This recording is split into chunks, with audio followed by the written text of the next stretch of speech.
How's it, Godzilla fans, Kaiju fans, collectors, and just general people of YouTube? This is Chanzilla1964 coming back to you with another figure review. This time we'll be reviewing the Bandai Movie Monster Series newly released 1991 King Ghidorah figure, or the Heisei King Ghidorah. So, starting off with detail for this guy. As you can see, it's a golden dragon with 3 heads. Nothing more to say about it. I'm just kidding.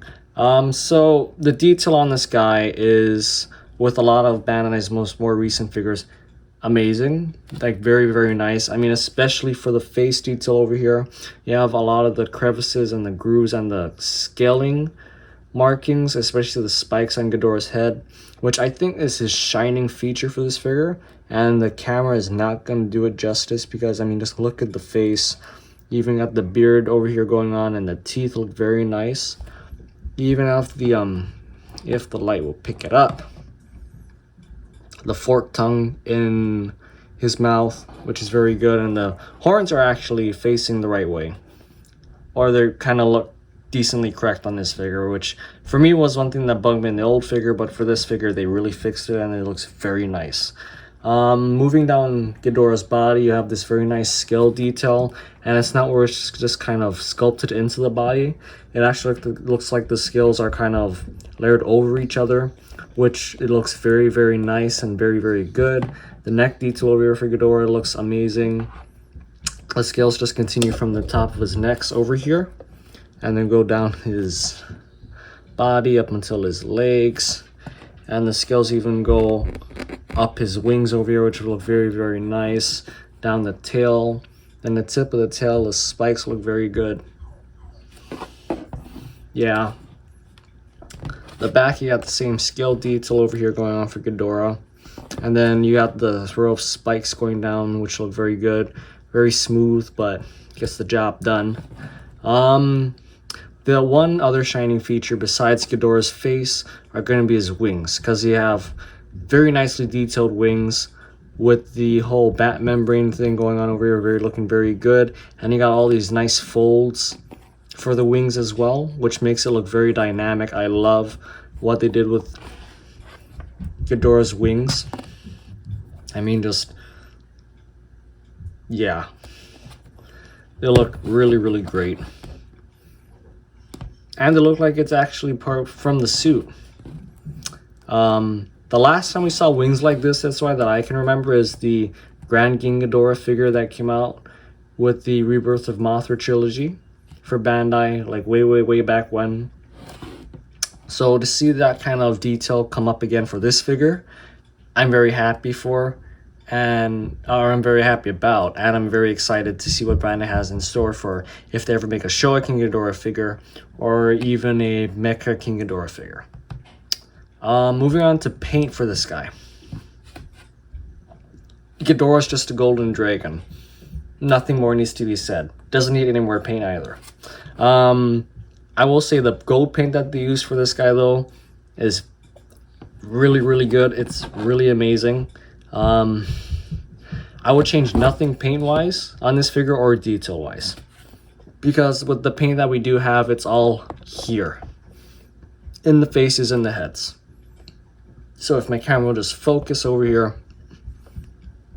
we have silver paint for the teeth for Ghidorah, and then we have Ghidorah's eyes for all of the heads. This red eye with the black pupil, which looks very nice.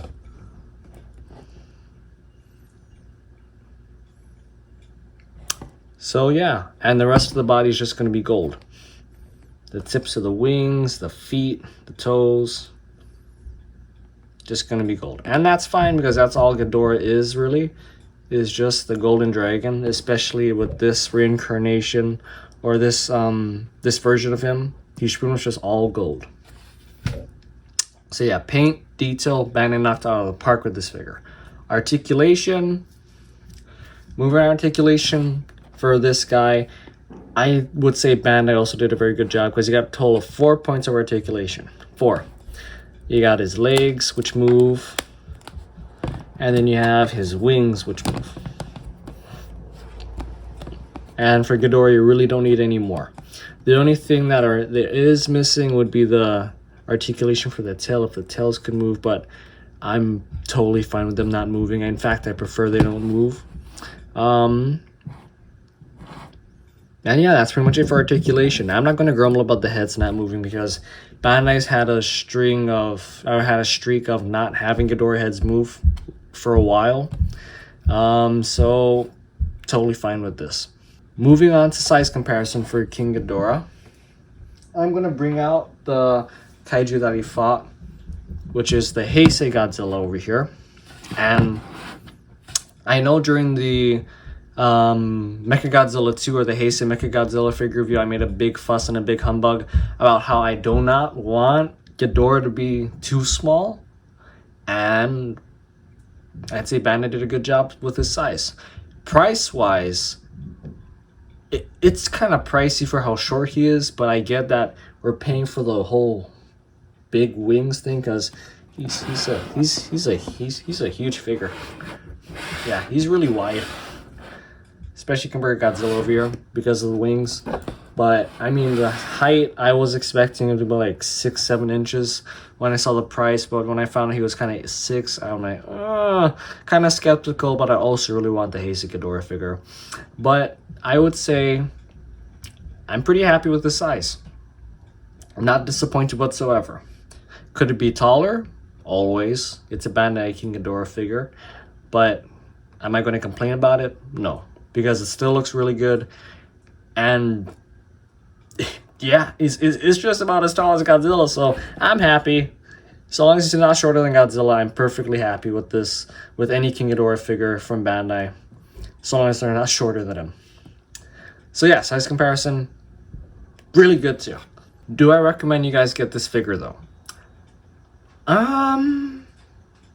I would say even if you have the original Bandai Heisei Ghidorah figure, I would say definitely get this figure because it's a whole nother figure. Or I'm not going to say it's a whole nother kaiju, but it's just a whole nother figure entirely. When it comes down to the paint, the sculpt work on this guy, I think this guy knocks the old Bandai figure of him out of the park, and it'd be worth getting. Even with the price range, I would say just pick it up from the Hobbyland Japan or Godzilla store, and that way you don't have to pay the aftermarket prices, which are probably going to be crazy considering how crazily priced this guy already is. So I would say snatch him up as soon as you can.